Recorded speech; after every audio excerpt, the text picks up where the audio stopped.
Well, the journey was difficult. So I was in a very privileged position, top department of physiology in the nation. I was well recognized as an academic leader and scientist. But as a very devout Catholic, when I received the call to come to Notre Dame, it was an opportunity that I couldn't miss. So I have 2 children, they're adults. I don't look like I have adult children, but I do. So I needed to take the decision to move here to Notre Dame. And there were 2 people that I need to influence, my wife and my mother-in-law. So my wife is very easy to convince. So she follows her husband's steps. She's always supporting. My mother-in-law might be a different story, as good mother-in-laws. But let me tell you, when I brought her to Notre Dame, and she did the tour of the campus and went to the basilica, she asked me, can this be our parish? And I told her yes. And then when she walked to the grotto, told me, sign the bloody paperwork.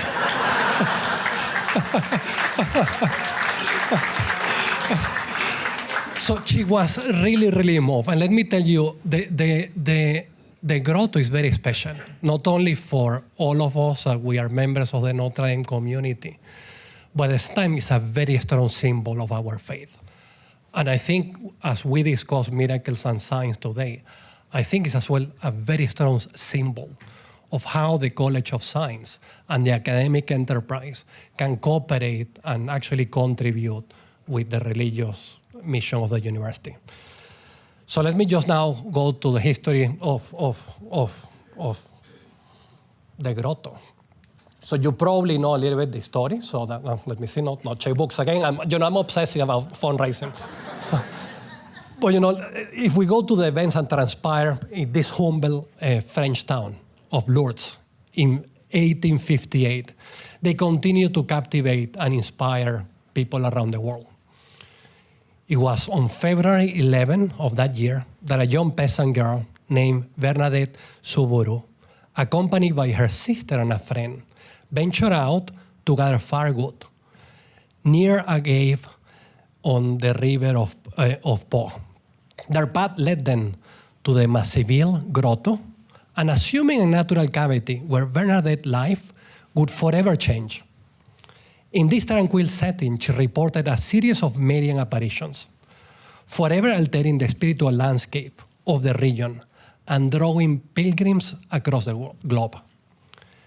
Bernadette's first encounter with a luminous figure was marked by a profound sense of awe and wonder. A beautiful petite lady, dressed in white, with a blue sash adorned with golden roses on her foot, appeared before her. It's a pretty unique presence. The lady, Our Lady, stand there silently. She didn't say anything. She just simply smiled at her. And upon that smile, she just filled Bernadette with warmth and love. Over the next months, Bernadette experienced a total of 18 apparitions, during which Our Lady revealed herself as Immaculate Conception. And this is very important because that title was given to the Virgin Mary 4 years earlier by Pope Pius IX. These sacred encounters imbue a sense of divine mystery and grace, would forever shape Bernadette's life and leave an indelible mark on the spiritual landscapes of Lourdes. During these sacred encounters, Our Lady conveys messages emphasizing prayer, penance, and the necessity of a spiritual conversion. These messages often reflected the social and religious climate of the time, urging individuals to return to their teachings of the Catholic Church and seeking forgiveness for their sins. For example, in one apparition, Our Lady reported to have said, "Pray for sinners and make sacrifices for them." This message highlighted the importance of intercessory praise and the personal sacrifice as means of aiding the spiritual redemption of others.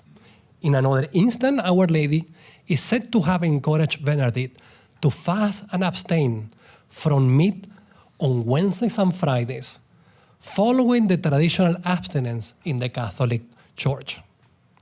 This message resonated with contemporary concerns of the time, as many individuals were grappling with the challenges of industrialization, urbanization, and the erosion of traditional values. Our Lady exhortations to prayer and penance offer paths towards a spiritual renewal and a return to a more devout way of life. As a Catholic scientist, I believe that Our Lady messages of Lourdes can be seen as a counterpoint of a growing emphasis of the human reason and the empirical evidence that characterized the Enlightenment era. While there is no explicit mention in the messages about the power of scientific knowledge in the recorded messages so far in the history, her insistence on faith, prayer, and divine revelation suggests something very subtle. It's a subtle increasing reliance on scientific inquiry and technological progress that are not uniquely necessary for human existence. You require something much more and deeply about the human spirit. Our Lady emphasis on the spiritual dimension of the human existence, coupled with her call for prayer and penance, can be interpreted as a reminder of the limitations of the human knowledge, particularly the human knowledge that we create in science, and the importance of recognizing the transcendent aspects of reality by urging individuals to turn to God and seek divine guidance. Our Lady might be implicitly suggesting that faith and spirituality are essential complements to scientific understanding. The appearance of the miracles spring at Our Lady's instructions is of particular significance. On February 25th, during the ninth apparition, Our Lady gestured towards a specific spot in the grotto and instructed Bernadette to dig. As the young girl began to excavate the earth, the ground softened beneath her hands, revealing a hidden source of water. With each stroke of her hands, the flow of water intensified. Eventually, forming a crystal clear spring that gushed from the barren ground. This natural phenomenon, emerging from the barren ground, Our Lady's command, serves as a tangible manifestation of the divine, a remind power of faith and the potential of miracles to occur. The spring's sudden appearance, maybe, contrary to the laws of nature, defines human comprehension and offers a powerful symbol of the supernatural. As clear waters flow forth from the previous dry earth, it inspires a belief in the divine and the miraculous. It also contrasts the rational world view from the Enlightenment that was so pushing in that time, which often sought explanations for natural phenomena solely on the realm of the human reason and the inquiry. Let me tell you, the apparitions of Lourdes naturally elicit a spectrum of responses, ranging from fervent beliefs to profound skepticism. The Catholic Church, as always, very cautious in matters of supernatural phenomenon, initiated a rigorous and a multifaceted investigation into all these events. This investigation involved not only theologians and as well as spiritual considerations, but also medical and scientific inquiries. A commission was established comprising of theologians, clerics, medical professionals, and scientists tasked with scrutinizing every aspect of Bernardine claims and the reported miracles associated with the springs. The commission meticulously interviewed Bernardine, carefully documenting her testimony and assessing her credibility. They also examined the physical evidence, including the spring and any reporting healings. The medical experts were consulted to determine if the purported cures could be explained by natural causes or if they defined scientific understanding. The Commission's work was characterized by the commitment typical of the Catholic Church of thoroughness and objectivity, seeking to discern the true aims from the fervor and the skepticism that surrounded the events. After 4 years of painstaking investigation, during which the Commission left no stone unturned in pursuit of the truth, the Bishop of Tarbes officially proclaimed the apparitions as authentic and worthwhile of veneration. This declaration, based on the Commission findings, marked a significant moment in the history of Lourdes, solidifying its status as a sacred site of pilgrimage and a unique destination. The Church's recognition of the apparitions lent credence to Veneranet's claim, further fueling the devotion and reverence that surrounded the grotto and all the miracles. So that's the spring in there. Now let me tell you the most interesting thing of this story and reflection that I'm making. As the fame of Lourdes spread and the numerous pilgrims seeking healing grew, the need for a systematic and objective evaluation of the reported miracles became increasingly apparent. In response to these needs, the Lourdes Medical Bureau was established in 1883. Composed of dedicated physicians and scientists, the Bureau mission is to rigorously investigate the claims of miracles healing, applying a stringent medical and scientific criterion to determine whether they're authentic. To declare a miracle, a healing must meet specific criteria. First, the illness must be serious and diagnosed by a competent medical professional. Secondly, the cure must be instantaneous, complete and lasting. And thirdly, the cure cannot be explained by medicine or science. There cannot be non-natural treatments that can lead to a cure. The Bureau meticulously documents each case, carefully examining medical records, conducting thorough examinations, and consulting with specialists to rule out any natural explanations for the reported cures. Only a small fraction of the reported healings met the Bureau exacting standards and ultimately recognized as miracles by the Church. This underscores the Bureau's commitment to uphold the integrity of the miraculous and ensuring that only through inexplicable healings are attributed to divine intervention. While the Lourdes Medical Bureau meticulously investigates claims of miraculous healings, it's important to recognize that the impact of Lourdes extends beyond the realm of the official. Countless individuals have reported experiences of profound transformation, inexplicable physical recoveries. One of such stories involves a recognized figure in the scientific community. Those encounters with a miracle at Lourdes changed his worldview and led him to a journey of faith. That individual is Alexis Carrel, a lapsed Catholic, an agnostic French physiologist, and a surgeon. He later won the Nobel Prize in Physiology and Medicine. He was a man of science, deeply committed to empirical observations and rational inquiry. He left his Catholic faith because he felt that was on the way of his scientific mind. Yet, in 1902, he found himself accompanying a pilgrimage to Lourdes. Driven by curiosity and maybe a desire to witness firsthand one of those reported miracles, Carrel, like many others at the time, likely viewed these reports miracles with skepticism, maybe considering somehow like fantastical superstitions.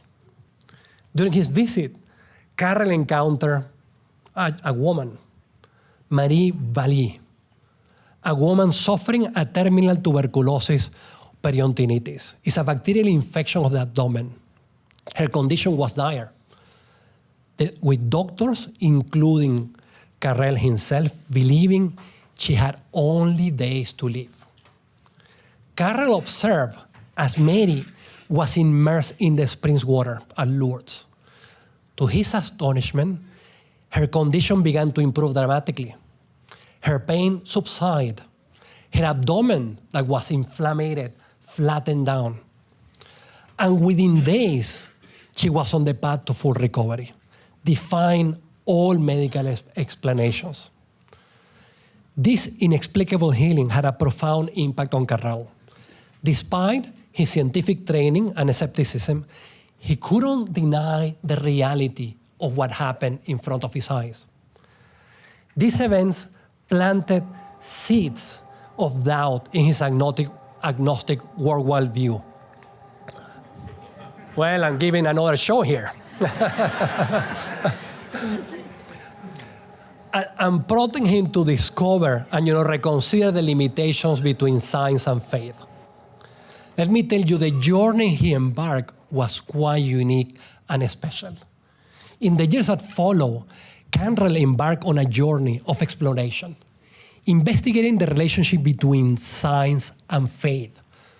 While his scientific endeavors remained very rigorous, Carrel became increasingly open to the idea that spiritual truths might complement the scientific knowledge. In his 1935 landmark book, Man and the Unknown, he reflected his beliefs that the human being is not only a mere collection of physical and chemical processes, but has a psychological and a spiritual dimension that science alone cannot fully explain. He criticized the reductionist tendencies of modern science. He was calling for a broader and more holistic approach to understand the human experience. This philosophical shift indicated Carrel's growing openness to integrating faith and spirituality into his worldview. But let me tell you, he was incredibly scared that people in the scientific community would learn about his ongoing religious beliefs. When he died in 1949, after his death, his family published a short autobiography of a work that is called The Voyage to Lourdes. Carrel described the events surrounding his pilgrimage to Lourdes, the miraculous healing he witnessed, and he reflected the spiritual dimensions of the experience and the challenge possessed by his scientific worldview. The work revealed that Carrel was deeply affected by the healings he observed and suggested that he believed that there were truths that science alone could not explain. The Voyage to Lourdes stands as a testament of Carrel's long life inner struggle to reconcile his scientific training with the reality of the miracles that were happening at Lourdes. Long before these two books that were published, a significant indication that he was changing slowly and progressively his mind came in 1912 when he received the Nobel Prize in Physiology or Medicine. While Carrel did not discuss explicitly in his Nobel Prize speech, he demonstrated a growing interest on the implications for science and for humanity. He emphasizes that science should not only be used to enhance life physically, but should also be part of a larger inquiry into human destiny and meaning. This notion revealed his evolving belief that science and spirituality, rather than being in conflict, could together offer a deeper understanding of the human condition. Ultimately, Carrel embraced the Catholic faith of his roots before his death in 1944. Now, the story of Alex Carrel serves as a powerful reminder that even the most skeptical minds of scientists can be touched by the inexplicable. His experience at Lourdes underscores the enduring mystery of faith and the potential for encounters with the divine to transcend the boundaries of human understanding. It is a testament to the enduring power of Lourdes and its miracles as a place of hope, healing, and spiritual transformation. Now, let me tell you what is my view as a Catholic scientist. I always reflect very deeply on the nature of miracles and how they can be understood within the framework of both science and faith. I believe, and I tend to be quite unique, even among some philosophers and theologians. I'm not a philosopher and theologian, I can get away with it, thanks to that. That miracles can be rationally explained. It sounds completely crazy, but I believe that miracles can be rationally explained. Can be explained as divine actions that work within rather than outside and against the natural order.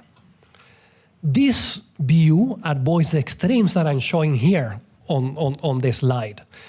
There are two views on how miracles operate. Either God is continuously intervening and changing the laws of violating and breaking the laws of nature, or God is not doing anything. And then miracles are pure superstitions. I don't think that that's the right way to look at miracles. To understand how miracles fit into my rational framework, it's important to revisit the original concept of natural laws.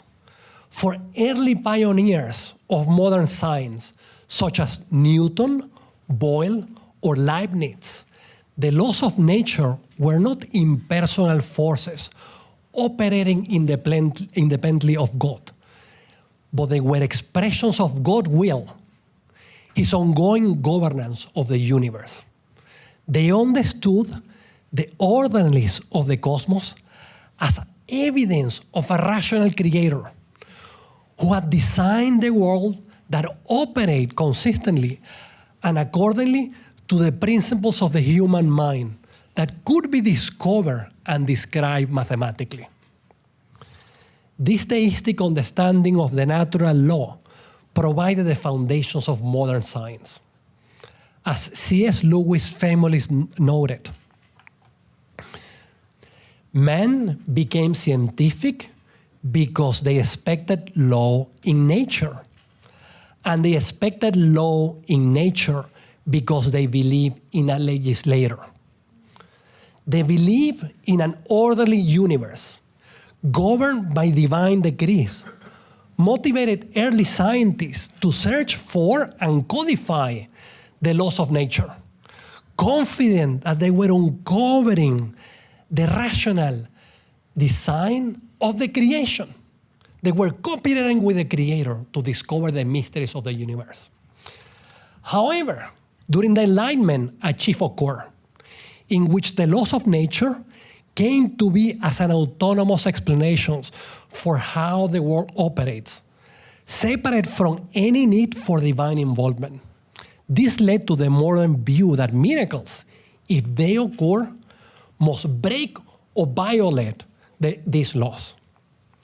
Yet, this modern view of laws of nature as autonomous and fixed occurs the deeper historical understanding of how science arises. Nobel laureates like Eugene Skinner and Richard Feynman have acknowledged the mysterious nature of laws themselves. With Skinner, reflecting that the existence of mathematical describable laws is a borderline on the mysterious. And Feynman remarking that the fact that they are laws at all is a kind of miracle. The very existence of these laws point to something beyond mere natural processes, something that early scientists attributed to the divine. In the light of this, I propose a view in which miracles do not require the suspension of the breaking of natural laws, but they can be understood as an extraordinary events within the framework of those laws. The laws of nature, in this view, they are not rigid. They are not impersonal forces that stand in opposition to the divine. Rather, they are best understood as expressions of God's will for the natural world, principles that reflect the regularity and the orderliness of creation. God, as the creator and the lawmaker, is not constrained by these laws that he instituted. Instead, divine action operates in harmony with these laws, just as nature itself exhibits adaptability to new influence. Whatever in evolution, when the evolution forces change the way animals evolve, whether it's the emergence of new ecosystems or changes in the climate as a result of external forces. So too, the universe can respond to divine action in the same way that nature responds to it. This adaptability is part of the richness of creation, where the introduction of novelty does not disrupt the order, but actually allows for new possibilities. Now let me effectively illustrate this idea, because probably the concept sounds too foreign to you. So, sorry, I think I went too fast. You perform twice per year a miracle. Oh, and then I'm performing another one there.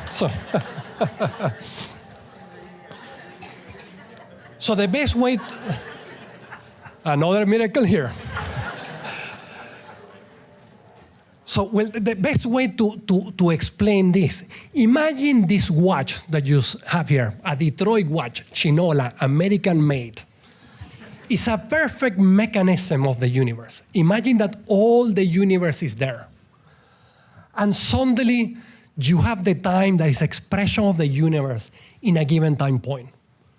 Suddenly, the time has changed because the federal government decided that we have to do lifetime savings. Now you, as a God, you are going to pick up the crown and move the clock 1 hour up or 1 hour down, depending if you are saving or not saving time. So what you're effectively doing is performing a miracle within the laws of the clock. The gears, the spring, are still operating with the physical laws of nature. You are not breaking any natural law. But that unique intervention allows adaptability. Somehow God, when he's performing miracles, he knows how to pull the crown on the watch to work within the laws of nature and create new adaptations every time he performs one. Similarly, the universe, from the God perspective, is an open system. So that's the way he's doing. He believes that it's an open system in the same way that the watch is an open system. Divine action can introduce new influences that we can call miracles without violating the laws of nature, just with the clock where the mechanism continues to operate as designed by the lawmaker. Despite the changes, the laws of nature accommodate to the new actions introduced by God. In this view, the regularities of nature are not disrupted, or are not disrupting the clock, but they are open to the introduction of new conditions that yield extraordinary results. Miracles are not violations of natural law, but rather expressions of the divine creativity within the established order. God, the source of all order and laws, is free to introduce new actions within creation that reflect his will. These actions do not overturn the established order, but reveal the richness of the universe that is open to God's continuous involvement. This understanding of miracles also resonates with the idea that nature itself exhibits a profound capacity for adaptation and change.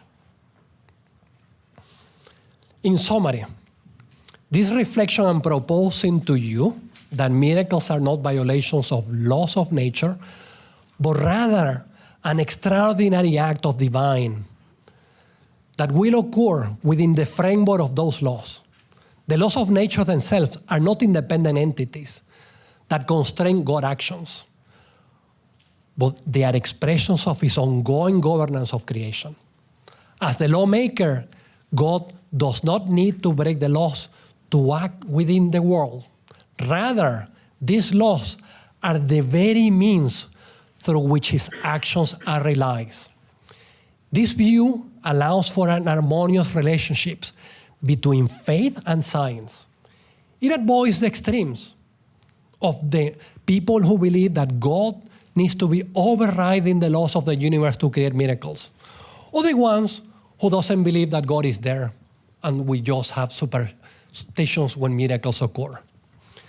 Instead, they present a vision of a very dynamic universe where God created will and the laws of nature, they work in a concert, allowing for both the regularity of the natural world and the possibility of miracles.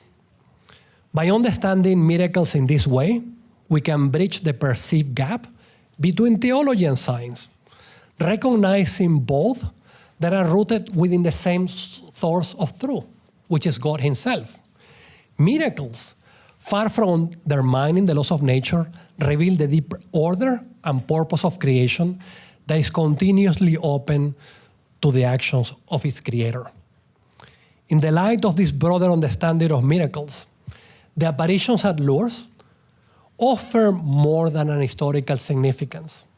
They serve as enduring examples on how divine action and human reason can coexist in harmony, challenging us to see the world not just through the lens of law, of natural law, but also with openness to the possibilities of what we can not comprehend. Lourdes, as a sacred site, continues to be a symbol of hope, healing, and profound transformation. For over a century, pilgrims have sought its water not merely as physical healings, but for the renewal of faith, hope, and a deep connection with the divine.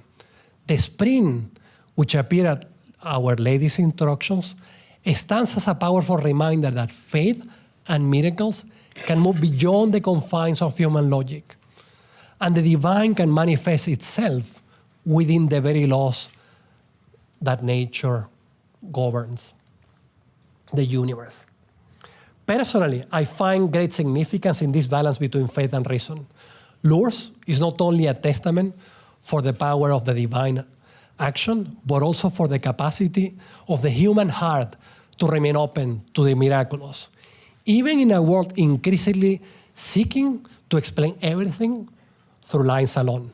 The true message of Lourdes is not just in the miracles healing, but in the capacity to inspire ongoing personal and spiritual transformation, like what happened with Carrel.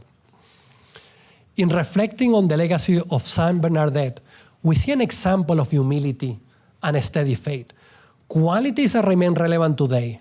Her experiences remind us that divine encounters often come us in unassuming ways, that faith can guide us through deep uncertainties. In the end, the story of Lourdes challenges all of us, whether we're pilgrims, scientists, or seekers of faith, to open our minds and hearts to the mystery of the world around us. Miracles, in their true sense, are not interruptions of the natural law, but revelations of a deeper reality, one in which God's perseverance is ever active, shaping the world both with regularity and wonder. And as we leave these reflections here today, maybe we inspire to look at both the natural and the spiritual world with renewed awe by Our Lady of Lourdes.